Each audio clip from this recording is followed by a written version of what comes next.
aaklippel.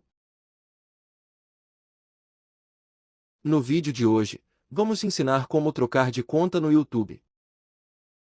Para isso, abra o aplicativo do YouTube.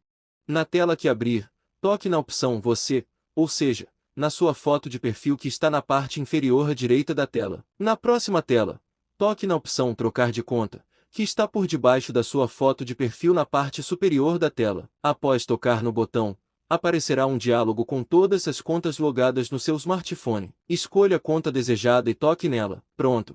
Você trocou de conta no YouTube. Para voltar para a conta anterior, é só fazer o mesmo processo. Deixe seu like e nos siga se você ainda não nos segue para receber mais conteúdo.